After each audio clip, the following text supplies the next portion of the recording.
ये काम्बली जी, सालवे साहब, भुईर साहब और यहाँ पर जो भी वंचित बहुजन अघाड़ी के पदाधिकारी हैं और जो साथी हैं, सबका हम आए हैं यहाँ पर। आप सब लोगों का इस्तकबाल करते हैं, सबका स्वागत करते हैं। और मैं ये कहना चाहूँगा कि हमें पहले ये समझ लेना चाहिए कि जो कुछ हम करने जा रहे हैं उसमें हमारी भलाई है कि नहीं है। आज आप सब लोग यहाँ पर आए हैं, वंचित बहुजन अघाड़ी से आपको लगाव है या आप उससे जुड़ना चाहते हैं, इसलिए यहाँ पर आए हैं। तो हमें कुछ ज़रूरी बातों को जानना भी चाहिए कि हम क्यों जुड़े हैं, क्यों जुड़ना चाहिए, इसकी क्या ज़रूरत है। बहुत सारी पार्टियाँ हैं, आपने देखा है कि इसी हमारे देश के अंदर कांग्रेस पार्टी बहुत बड़ी पार्टी रही, राष्ट्रवादी पार्टी को आपने देखा, आप जो है समाजवादी पार्टी को देखे हैं और दूसरी बहुत सी पार्टियां रही। लेकिन आज देश के जो हालात हैं उस पर आप गौर कीजिए, उसको आप बहुत ही संजीदगी के साथ और ईमानदारी के साथ आप सोचिए कि आज देश में क्या हो रहा है। आज आप सोचिए, बहुत गौर कीजिए कि पूरे देश में आज क्या हो रहा है। मुसलमानों को इस तरह से टारगेट किया जा रहा है जैसे लगता है कि ये इंसान है ही नहीं है, ये कोई दूसरी अलग मखलूक हैं, दूसरे देश से कहीं से आए हुए हैं, ये इस देश के नागरिक नहीं हैं। ऐसी बातें कही जाती हैं जो न ज़मीन में समाये, न आसमान में समाये और न कानून में बैठे। आप देख रहे हैं ना, आप लोग पढ़ते हैं, अखबार पढ़ते हैं, टीवी देखते हैं, सोशल मीडिया में डेली आता है। ये जो हो रहा है, मैं आपको बताऊं कि ये बहुत कुछ हो जाता, वो सब कुछ हो जाता जिसको कि हम आप सोच भी नहीं सकते हैं। लेकिन वो बाबा साहब भीमराव अंबेडकर का जो कानून है, जिसे हम संविधान कहते हैं, जिसे हम आइन कहते हैं, कॉन्स्टिट्यूशन कहते हैं, उसकी देन है कि हम बचे हुए हैं। नहीं, हमें आपको सब लोगों को, ये जो लोग हैं पेशाब पीने, गाय का पेशाब पीने और गाय का गोबर खाने पर मजबूर कर देते। आप आज देखते हैं, आए दिन आप देखते हैं कि कोई गाड़ी में जानवर जा रहा है, चाहे बैल हो, भैंस हो, गाय हो, कुछ भी हो, बोले क्या है कि मुसलमान लेके जा रहा था। गाय का जानवर ले जाना, भैंस ले जाना, बैल ले जाना कोई अपराध है? हाँ, हमको जो पसंद है वो खाना कोई अपराध है, कोई जुर्म है? लेकिन नहीं, सब चीज़ को मुसलमान जो कर रहा है सब गलत हो रहा है, सब बुरा हो रहा है। बहुत बुरी तरीके से कहा जा रहा है कि भाई मुसलमान ऐसा कर रहा है, मुसलमान वैसा कर रहा है। आप देखिए, बड़ी छोटी छोटी बातें जो है बहुत उसका तूल दिया जा रहा है। मैं कहता हूँ कि भाई एक लड़की अपना सर ढक के आती है, किसी के बाप का क्या नुकसान है भाई? अगर वो अपना सर ढक के आई है तो क्या नुकसान है? क्या करे भाई, चलती रहे रास्ते में, अपना मुंह दिखाते रहे, अपना बाल दिखाते रहे, अपनी चूतर दिखाते रहे सबको। ये अच्छा है कि अगर ढक के आती है तो क्या बुराई है? किसका नुकसान हो रहा है? किसी का नुकसान है? लेकिन नहीं, पूरे देश में बड़े पैमाने पर चर्चा की जा रही है कि हिजाब हिजाब हिजाब। किसी के बाप का क्या नुकसान है भाई? लड़की पहन के आ रही है, पहनेगी, उसकी मर्जी है, वो चाहती है पहने। लेकिन नहीं, पूरे देश में वावेला मचाया जा रहा है। इसी तरह से कुछ दिन पहले आपने देखा कि बहुत बड़े पैमाने पर यूपी में और देश के हर हिस्से में, कर्नाटक में छोटी छोटी बातों को लेकर के मुसलमान को टारगेट किया गया। और मैं आपको बताऊं, पकड़ के उनका हिजाब नोच लेते, पकड़ करके उनके साथ जो नहीं करना चाहिए वो कर देते। अगर वो रुका हुआ है तो वो बाबा साहब का जो संविधान है वो रोके हुए है, उसकी डर है उनको। और ये भी अगर हम आप खड़े नहीं हुए, हम अपने घर में बैठे रहे कि क्या हमारा होगा, तो आप भी समझ लीजिए कि वह जो कॉन्स्टिट्यूशन है, जो बाबा साहब ने संविधान बनाया है, बाबा साहब के संविधान में जो हमें आपको ज़मीन, इस दुनिया में, इस देश में रहने वाला जो ज़मीन में जुड़ा हुआ एकदम निचले तबके का आदमी है और जो सबसे ऊंचे पर बैठा हुआ है, वो सब लोगों को बराबरी का दर्जा दिया है। उससे किसी की जात से, धर्म से, मज़हब से मतलब नहीं है, बल्कि वह मानवता है, इंसानियत है। इंसान बन के रहना, एक इंसान की इज़्ज़त करना, एक इंसान के हक हुकूक को रखवाली करना, ये भारत के संविधान जो है ये दिया हुआ है, संविधान में लिखा हुआ है, संविधान से सबको मिला हुआ है। एक आदमी पर एक गाय की तरजीह नहीं दी जा सकती, एक आदमी पर एक बैल की तरजीह नहीं दी जा सकती, एक आदमी एक इंसान पर गोबर की और मूठ की तरजीह नहीं दी जा सकती। एक आदमी के पोशाक को जो पहन रहा है, कोई कह नहीं सकता कि तू पैंट जो है यहाँ पहन ले और बुशर्ट को नीचे पहन ले, कोई नहीं कह सकता है। हमारी मर्जी है, हम पहने, हमको जैसे अच्छा लगे हम वैसे पहने। हमको संविधान ने यह सारा अख्तियार और पावर और अधिकार दिया है, तो उस अधिकार को तोड़ने और मरोड़ने का, उसको कम करने का, उसको ख़त्म करने का, उसको जो है ये कमज़ोर कर देने की साजिश पूरे देश में बड़े पैमाने पर चल रही है। और अगर हम सजग नहीं हुए, अगर हम जो है अपने आप को हम तैयार नहीं किए, तो बाबा साहब अम्बेडकर के कानून का धज्जियाँ बिखेरने का काम हो रहा है। और ये भी आप सुन लीजिए, यह संविधान, ये जो संविधान हमारे देश का है, उसमें हमारी भी रखवाली करता है, समाज के हर आदमी की रखवाली करता है। ब्राह्मण समाज का आदमी है, उसको भी वो अधिकार दिया हुआ है। क्षत्रिय समाज का आदमी है, उसको भी अधिकार मिला हुआ है। वो किसी भी समाज का आदमी हो, भारत का संविधान हर इंसान को वो इंसान कहता है, हर इंसान को मानव कहता है। मानव बन के इंसान बन के जियो और अपनी ज़िंदगी अपने धर्म के मुताबिक, अपनी रीत रिवाज के मुताबिक, अपने जो भी है हमारे तरीके हैं उसके मुताबिक गुजारो। उसमें किसी के कुछ कहने की ज़रूरत नहीं है, उसमें जो है किसी से पूछने की कोई ज़रूरत नहीं है। लेकिन आज तो ऐसा चला हुआ है जैसे लगता है कि संविधान जो है इनके बाप की जागीर है, ये जैसे चाहें वैसे कहें, जैसे चाहें वो वैसे करें। ऐसा उसमें कोई किसी को अलग से अधिकार नहीं दिया हुआ है, सबको अधिकार मिला हुआ है। जब बाबा साहब के भीमराव के बनाए हुए संविधान को ईमानदारी के साथ देश के अंदर लागू कर दिया जाएगा, तो ऐसे हालात बन जाएंगे कि किसी आदमी को तकलीफ़ नहीं होगी, किसी आदमी को तकलीफ़ होगी ही नहीं। हर आदमी को, चाहे वह किसी भी समाज से जुड़ा हुआ हो, चाहे वह कुछ भी करता हो, सबको इज्जत मिलेगी, सबको रोज़ी रोज़गार मिलेगा, सबको काम धाम मिलेगा। अभी आप लोगों ने कुछ दिन पहले अखबार में आया हुआ है कि 10 आदमी के पास, इस देश के 10 आदमी के पास 55% जो है जायदाद उनके पास है। 10 आदमी, 10 इस देश के ऐसे लोग हैं कि उनकी 55% जो है उनके पास है। और 100 लोग ऐसे हैं कि इस देश की जो पूरी जायदाद है, प्रॉपर्टी है, 100 लोग ऐसे हैं कि उनके पास 80% है। ये कहाँ का न्याय है भाई? ये न्याय है, इंसाफ है?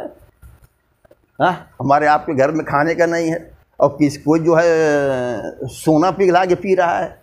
फ़र्क है कि नहीं? इसको समझिए ज़रा। और इसमें देखिए, बहुत आसान काम है, बहुत आसान है, सब सीधे हो जाएंगे। जिस तरह से आप यहाँ पर आए, जब आपको ये मीटिंग बुलाया जाए, जो भी इससे जुड़े हुए हैं, अम्बेडकरवादी पार्टी से जुड़े हुए हैं, उनसे नफ़रत मत कीजिए, उनसे जुड़िए, उनके पास आइए। जिस दिन मालूम पड़ गया सबको कि इस देश के में बाबा साहब के संविधान को, अम्बेडकरवाद को, मानवतावाद को, इंसानियत को मानने वाले बहुत ज़्यादा लोग पैदा हो गए हैं, उस दिन ये सारी तकलीफ़ ख़त्म हो जाएगी और इंसान का जो दर्जा है, इंसान का जो हक़ है वो मिलेगा। और हम आप जो ज़िंदगी गुजारेंगे बड़ी आसानी के साथ, बड़े ही कायदे के साथ, हमारा रहना सहना, हमें सब जगह सहूलत हो जाएगी। आपको हमें ये डर नहीं लगेगी कि ट्रेन में सफ़र करें, कहीं मार दे, पूछेंगे भाई क्या नाम है, बोले मुसलमान, बोले नहीं इसको, बोले नहीं भाई हम तो मुसलमान नहीं हैं, हम तो हिंदू हैं, बोले नहीं पैंट खोल के देखो मुसलमान है कि नहीं है। ये सब सारा जो ख़तरा है जो हो रहा है देश के अंदर, आपने देखा कि कुछ दिन से लगातार ऐसी ऐसी बातें हो रही है कि बहुत ही ताज्जुब की बात है, बहुत ही अफसोस की बात है। और उसको रोकने के लिए हमको सिर्फ इतना ही करना है, हमको सिर्फ इतना ही करना है कि हम आप सब लोग अम्बेडकरवाद से जुड़ जाएं।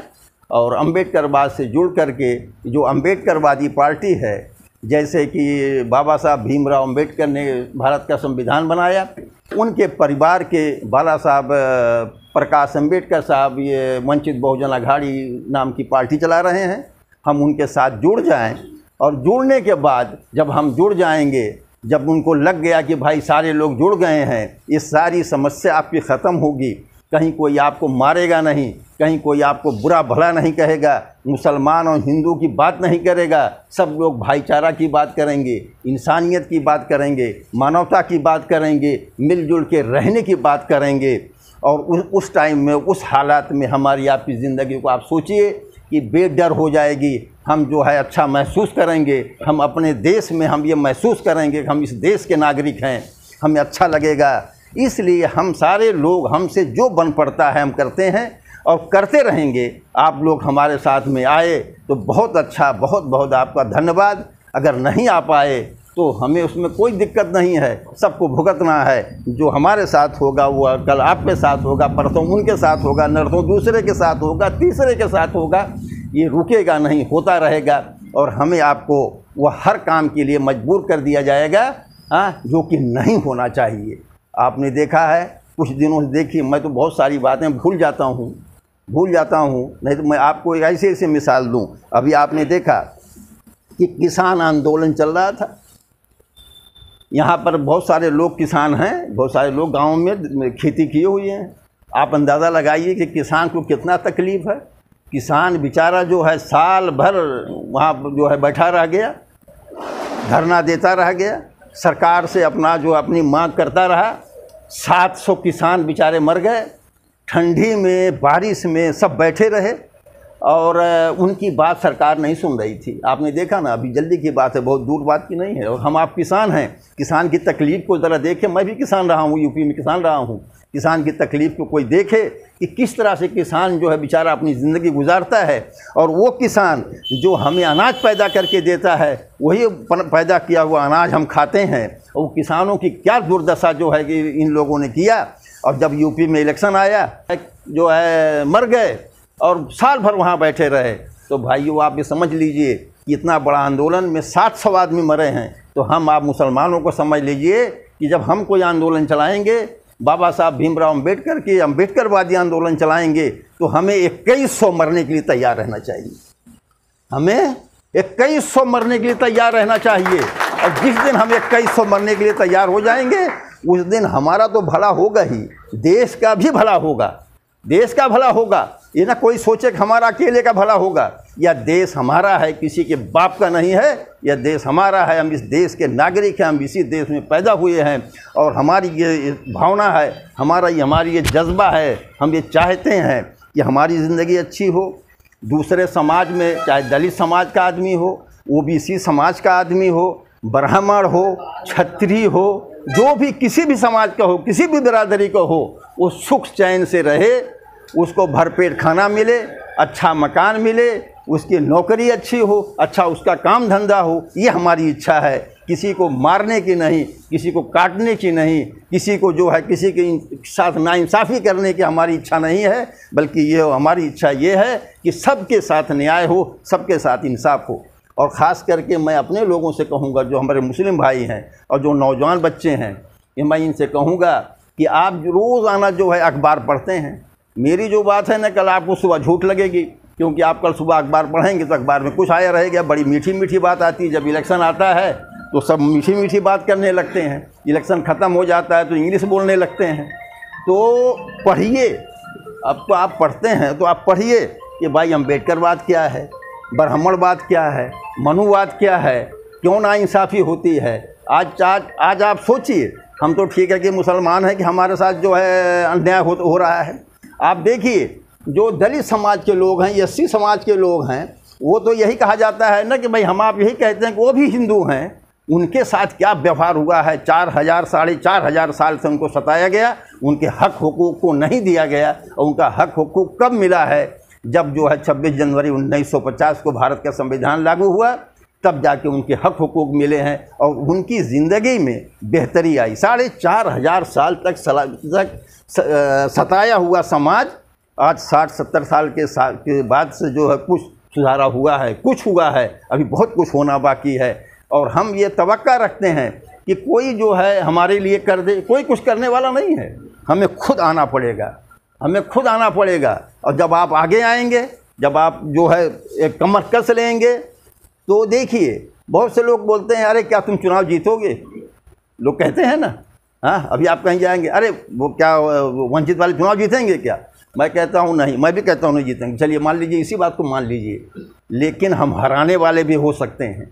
हमारी वजह से एक हार सकता है, हमारी वजह से एक हारेगा तो दूसरा जीतेगा। जिस दिन हम हराने वाले हम बन जाएंगे तो एक को हराएंगे तो हमारी वजह से एक जीतेगा। तो क्या होगा कि हमको हारने वाला भी हमारी इज्जत करेगा, जीतने वाला भी इज्जत करेगा। तो कम से कम आप वो बन जाइए।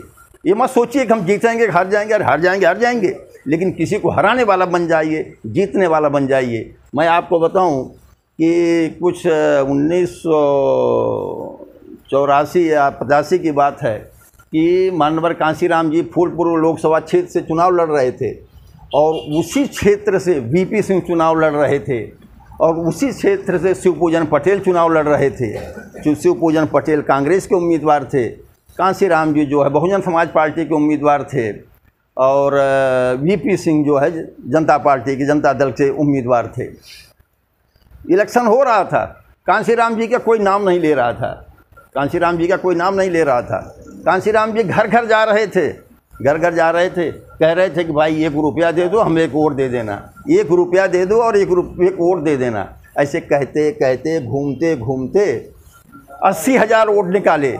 जब वो 80,000 वोट थे निकाले वहाँ पर, तो कांशीराम जी तो चुनाव हार गए।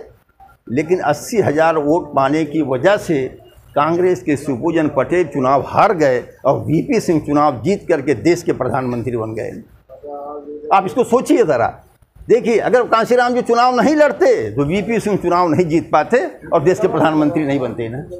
ठीक है, इसको सोचिए ज़रा आप, कितना वोट पाए, सिर्फ 80,000, और चुनाव हार गए। और उनके चुनाव हारने के बाद भी उनकी वजह से वीपी सिंह जो है इस देश के जो है प्रधानमंत्री बने। और आपको ये भी मालूम है कि वीपी सिंह जब प्रधानमंत्री बने तो उन्होंने ओबीसी के लिए जो मंडल कमीशन लागू किया और 27% रिजर्वेशन मिला। आप ये भी जानते हैं कि 27% जो रिजर्वेशन ओबीसी समाज को मिला था, उसमें हमारे मुसलमानों का भी बहुत अच्छा फ़ायदा था। जैसे जो अंसारी हैं, मंसूरी हैं, जुलाहा हैं, मोमिन हैं, सिकलगढ़ हैं, छपरबंद हैं, ये सब बहुत सारी जातियां जो है उसमें फ़ायदा पा रही थी। तो आप सोचिए, इस बात को ज़रा अंदाज़ा लगाइए कि हम जब हराने वाले जिताने वाले बन जाएंगे तो कुछ ही दिन के अंदर जो है ना हमारी सब पूछेंगे, हारने वाला भी इज्जत करेगा और जीतने वाला भी आएगा, भाई मैं इनकी वजह से जीता हूँ, इनकी वजह से हारा हूँ ना। ठीक है, इसलिए मैं आप सब लोगों से कहूँगा कि आप सब लोग वंचित बहुजन अघाड़ी से जुड़िए। बाबा साहब भीमराव अम्बेडकर के बनाए हुए कॉन्स्टिट्यूशन को बचाने के लिए संघर्ष कीजिए। बाला साहब प्रकाश अम्बेडकर की पार्टी को मजबूत कीजिए, और इंशाअल्लाह वह बहुत दिन दूर नहीं है कि जिस काम के लिए हाई कोर्ट ने कहा कि मुसलमानों को रिजर्वेशन देना चाहिए, महाराष्ट्र सरकार नहीं दे रही है, कांग्रेस की सरकार नहीं दे रही है, राष्ट्रवादी नहीं दे रही है, वो बहुत जल्दी मिलेगा। और आप देख रहे हैं कि कोई भी जब भी किसी के दिल में आता है तो नबी करीम सल्लल्लाहु अलैहि वसल्लम को कुछ भी कहता है।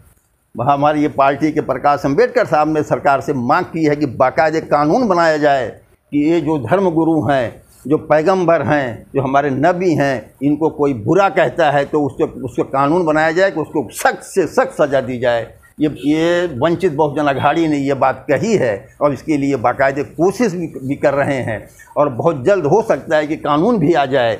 तो मैं आप लोगों से यही कहूँगा, बार बार गुजारिश करूँगा, विनंती करूँगा, रिक्वेस्ट करूँगा कि आप लोग वंचित बहुजन अघाड़ी से जुड़िए, बाला साहब प्रकाश अम्बेडकर के साथ में जुड़िए।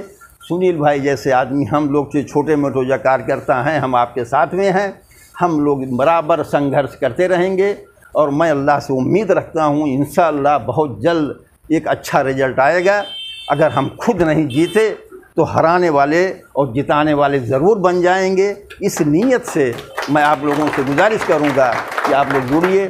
बहुत काफ़ी टाइम हो चुका है, यहाँ पर जलालुद्दीन ने बहुत अच्छा प्रोग्राम लगाया और खाने का भी इंतज़ाम किया है। आप सारे लोग खा करके जाइए, और खा के जाने के बाद भूलिए मत, क्योंकि कहा जाता है कि नमक खाने के बाद कोई भूलता नहीं, तो थोड़ा ध्यान दीजिए। सब लोग जुड़िए, जहाँ रहते हैं वहाँ रहिए, आपसे लोग मिलेंगे, आप उनको अपने मोहल्ले में बुलाइए, और मोहल्ले में बुला के छोटा छोटा जो आपसे हो सके करिए, जो हो सके करिए। देखिए थोड़े दिन के बाद एक अच्छा रिजल्ट मिलेगा। और मैं इसी उम्मीद के साथ मैं अपनी बात को ही पूरी करता हूँ। और आप सब लोगों का फिर बार बार जो है इस्तकबाल करता हूँ, स्वागत करता हूँ। अपनी बात पूरी करते हुए जय भारत, जय महाराष्ट्र, जय अम्बेडकरवाद, जय ये भाईचारा, हिंदू मुसलमान जात पात जो आज चला हुआ है वो ख़त्म हो और हम सब लोग भाई मिल करके अपनी ज़िंदगी का गुज़र बसर करें। इसी के साथ मैं अपनी बात को पूरी करता हूँ। जय भारत।